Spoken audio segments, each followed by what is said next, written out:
I would like to ask one thing. This is your favorite topic, the modern America. What are the taboos? Which are those topics that you subjectively or objectively do not feel like touching upon if you want to sell a script today in America? If you write a script today, which are your inner limitations? Like how much violence is allowed or possible? How much corruption? We love in American films the police corruption, but can a policeman run a child pornography channel or anything? What is too much for America today? What is not too much? And we can't help noticing that in Wall Street seems to be an innocent film in comparison with Savages. There is so much. Wall Street seems to be innocent because there is no overt violence in it. And Savages is a lot of blood and violence and torture scenes. So what are the taboos? What are the things that is too much for America today? Well, you know, when you talk about violence, violence itself has to be done. I was hoping, I hope in Savages all the violence that you see comes from the character. I really think that we worked on that. I don't like sensational violence for its own sake. I never did. And too much action in a movie without reason it leaves me very empty. So you're asking about violence, that it has to be done with taste or for a reason. And obviously it depends on the censors. You shoot it all out, then you cut back, and depends on the censors, the country. In England, we had to make a few lifts for England. We had to make some lifts for Japan. Yeah, it's funny. In England, we had to make lifts for violence, and in Japan, we had to make lifts for sex. It's funny. In fact, it was for showing the boy's butt. For showing the boy's butt. You know, you never know. Every country's got a different moral code. In terms of story, there is no, you know, the question is commercial, whether if you're gonna show a child, I suppose in America where they're very, very sensitive about child molestation. And those themes, for some reason, have always been kept in the dark. That's not to say they haven't made movies about it. They have, but they don't seem to do very well at the box office. I suppose until someone comes along and does A Silence of a Lamb that works that way, then it will be done. So it's always about success and interest, right? There's nothing taboo except, I mean, really, I cannot think of anything that's, incest is not popular. I tried that with Alexander.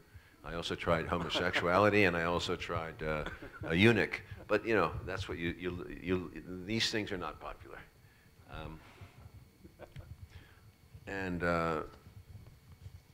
I'm sure there's 1,000 things I'm not addressing, but I don't have time here to get into it.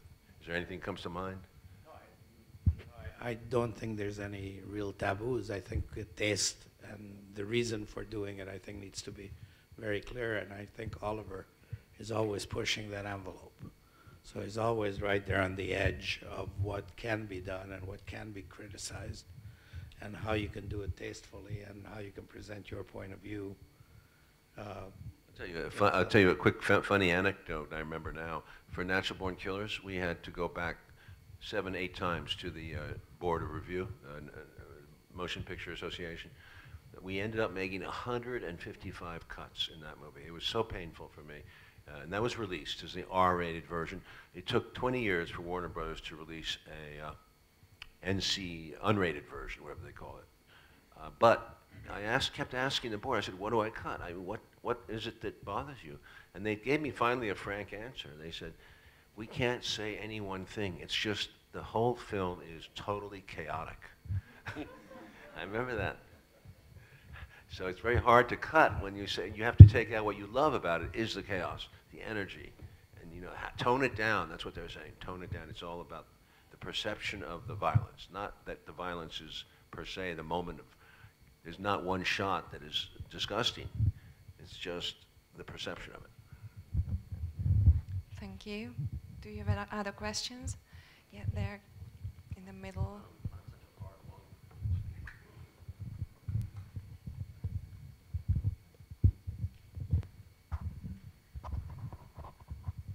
Would you please tell us about the research work you did on Savages?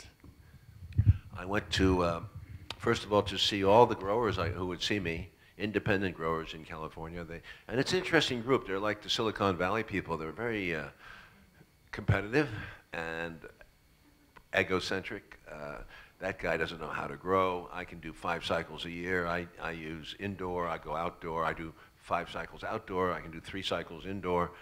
I make 25,000 plants a year.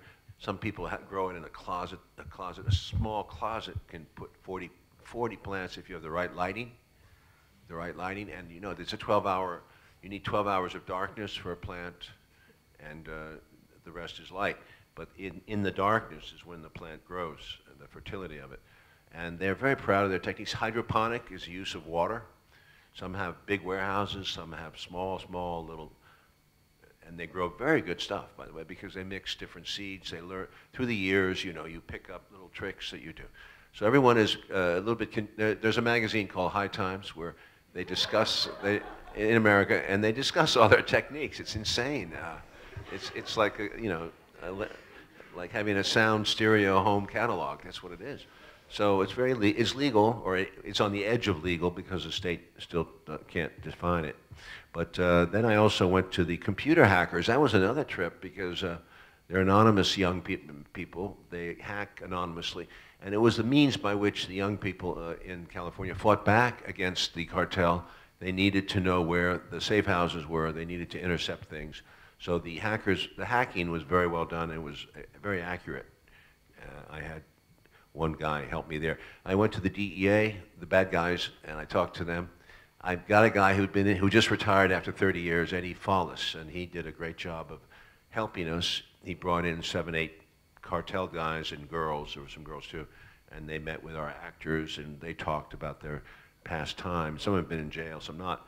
And then I remember with Benicio, I went to Mexico. That was a heavy trip because we went to a big shot. I'm not going to say he was a drug lord, but he had some hacienda, huge, and we spent the afternoon with him and his wife and his 50 bodyguards. And I'm telling you, it was, you know, I couldn't ask him anything directly, but it opened up an atmosphere, the atmosphere of that, of a country in Mexico, I'm sorry, where there's an enormous gap between rich and poor, enormous. Is it a real situation that a woman like Salma Hayek in the film can have such a power? There have been a few drug queens, yes. The one who was killed recently in Colombia was the worst. Griselda was her name. Griselda Blanco. What? Griselda Blanco. Griselda Blanco. And allegedly, she was the most cruel one. She was the most cruel. Yeah. She was more cruel than the man. Yeah, she was a character. She lived until recently. She was shot down finally because she made so many enemies. But she went to prison for some 15 years. They let her out and then they killed her. But she was a bad gal. She was a bad gal. Salma is based, I'd say, is closer to the widow who takes over to protect the children. That's a possibility because sometimes these cartels, they're very macho. They're not going to take a woman long. And that's part of the tension in the script is that she is a woman trying to run this thing. And the guy like Azul and Benicio, it riles them. You know, they're not going to take orders long from a woman unless she really dominates them. And when she shows weakness with her daughter, that was a mistake on her part. But what gives that power to her, which makes Benicio tremble in front of her? I think, why? What do you think? I mean, first of all, she could have him killed right then and there, right? She could have him killed. She takes away his manhood. She takes away his self-respect.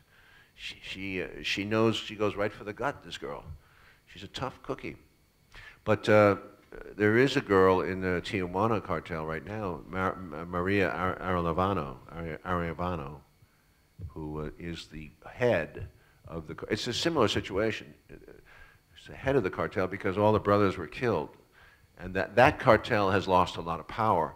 The DEA feels that they're still around because Guzman's Sinaloa cartel has allowed them to continue, gives them bits and pieces off the tray because they're fighting a big war with the Zetas and with the Gulf cartel. So there's, you need allies, and even the cartels need allies.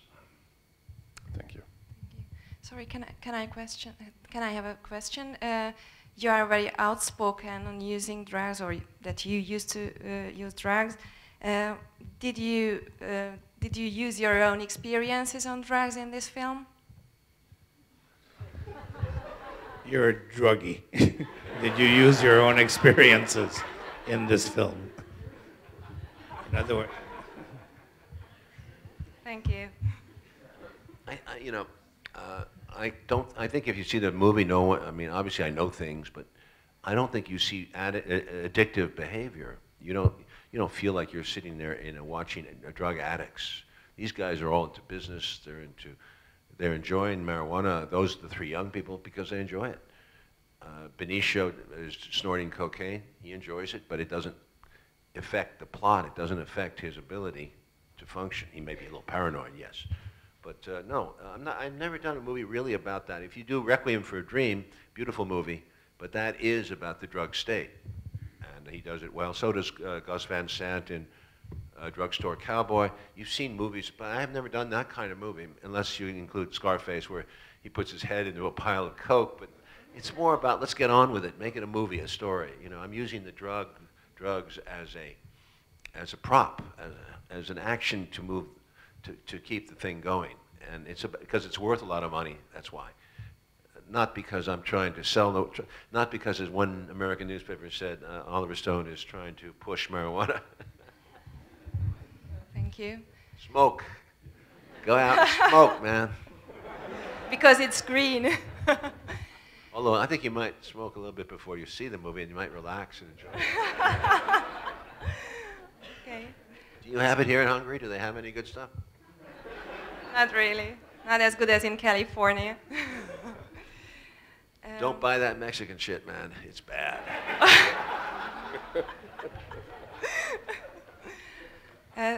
Is there any questions there? Yeah, thank you. In the first row.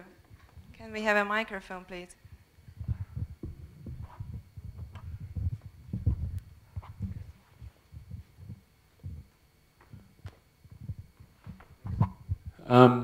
Continuing about the drugs, and actually ties into the action, which I thought was particularly smart the way you handled it. How it really informed us about their characters. For example, the insurgent scene when they beat with the IED, that said so much about the off-screen history of Taylor Kitsch's, I think his name is. Taylor Kitsch. Yeah, of his character. And I just thought it was really interesting how you did it, because it didn't just become a generic set piece where it was like, okay, grab the MacGuffin or grab the money or whatever and move on. It really started to set a lot off screen, and I thought that was very cool. And again, with the drugs, sorry, I think it ties in, when they take the seeds from Afghanistan of the weed and they bring it back. There was stories of that in Vietnam, but it was opium smuggling back in dead soldiers' coffins. Was there not? Yes. And this ties into with Platoon. Did you learn that in your research or while you were making Platoon? And it just sort of these ideas of... Well, I think you've hit the nail on the head. Wars come home to roost. Wars coarsen society. And also, you know, a lot of the medical advances come from war, unfortunately, too. I mean, there is a positive side. And the machinery, we learn a lot from wars. But I think as a payback to society, it's ultimately a negative one. But yes, you hit a point. They not only bring back IEDs from Afghanistan and Iraq, they bring back the seeds that they grow into the best dope in the world. They also bring back the concept from Iraq of beheading, which goes and spreads to the Mexican border. And we saw Mexico, the beheadings I had not seen in Mexico, and maybe I'm wrong, but I haven't, it took place after Iraq. Yeah, and then stringing up 50 fucking heads and hanging people in the most grotesque ways in front for exhibition to scare other people is very much an Iraq technique. The boys... Like there's another, sorry to interrupt, but it's almost like there's a whole movie in there about soldiers coming back. Yeah. Yeah, no, this thing is not over. And the politicians who lead us into wars, they never think about the damage, of course. The head damage alone, the concussion damage, the highest rate, I guess you guys know, but the highest suicide rate among military veterans is now. Never before have we had this rate of suicide every year in America. So, you know, these things come home to roost. And I think Bush brought a lot of violence into the world, and he went down to the Marina Initiative, and he had an influence, obviously, on Calderon, who was elected in 2006. And Calderon declared a war on drugs, and as a result, we have 50,000 homicides in Mexico since 2006. That's pretty heavy. That's the number of people killed in Vietnam. Most of these people, I believe, are innocent people. And it's horrible. It's destroyed Mexico, a lot of the fabric of Mexico. It's kind of a pall over Mexico. I was just there recently. We released Savages in Mexico, and actually it did very well. But people seem to like it. Yeah, there's a whole, I don't know if you saw any of it, but this whole bandolero, sort of hip-hop, Mexican hip-hop and rap.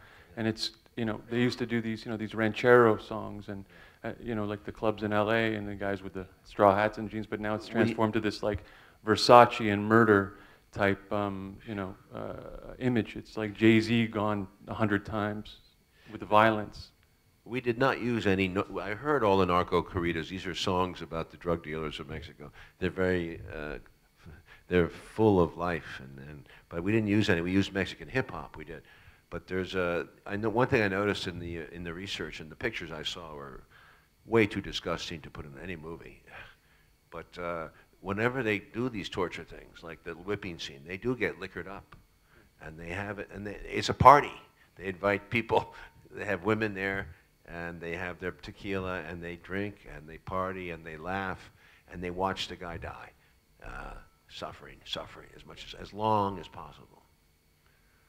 Seems like a bit of the Aztec still runs through from hundreds of years ago.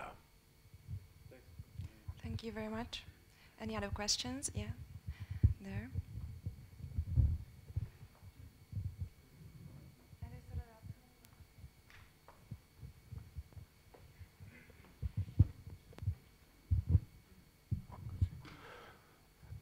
Curiosity kills me. What's your personal standpoint on the issue of polyamory, like this ethical non-monogamous relationship which is depicted in your movie? Does this make sense? So like... Not yet. Do it again. So in the Savages movie, you have like 3 people loving each other, so it's not like a classical love story with 1 boy and 1 girl loving each other forever. It's 3 people, which is a non-monogamous relationship. So what's your personal standpoint on that? What's my personal? What's your opinion about non-monogamous relationship? Hey, it's fine with me if you can get away with it. In fact, in Paris the other day, somebody, the French are very flexible as people, and a journalist, a very nice-looking woman in her 40s, said that, what's the big deal? I've lived with 2 men for 20 years. But that's the French. I would imagine it's very hard to do. It's hard enough with 1 person. But 2 is really pushing it. But I could see it on a temporary basis, absolutely. I've seen that kind of a thing. How long it would last. The girl, keep in mind that in a sense there's a contrast. The girl in the movie is Blake is 22 years old. Aaron was 22 years old. Taylor's a little bit older, but the idea was that they're young. And also she says she had no family life, really. She had no supervision.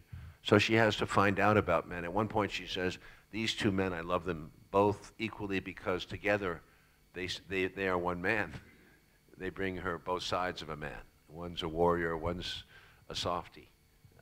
You know, it's very much a young person's idealism, and that was the basis of it. Salma is much more harder about it and says, experience. She says, you know, something wrong with your love story, baby.